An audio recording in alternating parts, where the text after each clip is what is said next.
पाकिस्तान 22 सालनि खां पोइ ऑस्ट्रेलिया खे वनडे सीरीज़ में होम ग्राउंड ते शिकस्त ॾेई तारीख़ जोड़े वरिती।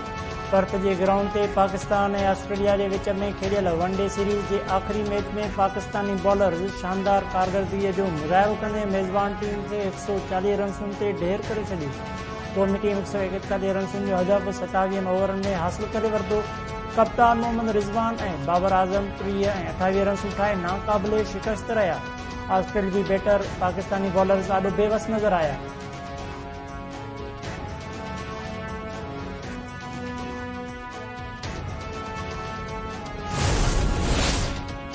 वफ़ाक़ी घरू वज़ीर मोहसिन नक़वी जी बलूचिस्तान जे वॾे वज़ीर सरफराज़ बुर्कीअ सां मुलाक़ात। ॿिन्ही अस्पताल पहुची ज़ख़्मियुनि जी अयादत कई। बलूचिस्तान में दहशतगर्दनि जे ख़ात्मे वारे अज़म जो वर्जा। कोयटिया धमाके ऐं अमन अमान जी सूरतहाल ते ॻाल्हियूं। शहीदनि जी क़ुर्बानीअ खे भेटा पेश। घरू वज़ीर मोहसिन नक़वी जो चवणु आहे त दहशतगर्दी ख़िलाफ़ जंग हर पाकिस्तानीअ जी जंग आहे, पर बलूचिस्तान में अमन क़ाइमु करण लाइ सूबाई हुकूमत सां सहकार जारी रहंदो। बलूचिस्तान जे वॾे वज़ीर सरफराज़ बुर्की चयो त हुकूमत बलूचिस्तान में अमन क़ाइमु करण लाइ क़दम खणी रही आहे। दहशतगर्दीअ में आङुरियुनि ते ॻणण जेतिरा माण्हू मुलविस आहिनि, खेनि बख़्श न कयो वेंदो। सिक्योरिटी फोर्सिस जो ईस्टर्न वॉर्म में ऑपरेशन शखारजी दहशतगर्द मारिजी विया।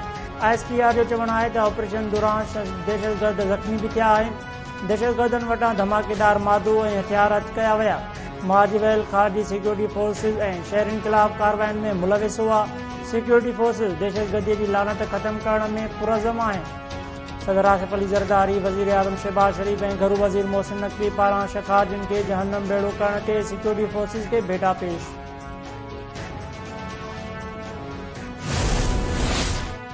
वज़ीर आज़म शहबाज शरीफ़ अॼु सऊदी अरब जे दौरे ते रवानो थींदो। वज़ीर आज़म सऊदी अरब में फ़लस्तीन बाबति कोठायल अरब समिट में शिरकत कंदो। वफ़ाक़ी वज़ीर बि वज़ीर आज़म शहबाज शरीफ़ सां सऊदी अरब दौरे ते रवाना थींदा। सऊदीअ जे दौरे बैदि वज़ीर आज़म COP29 कॉन्फ्रेंस में शिरकत लाइ बाकू वेंदो। नायब वज़ीर आज़म इसहाक़ डार अरब समिट में शिरकत लाइ सऊदी अरब में मौजूदु।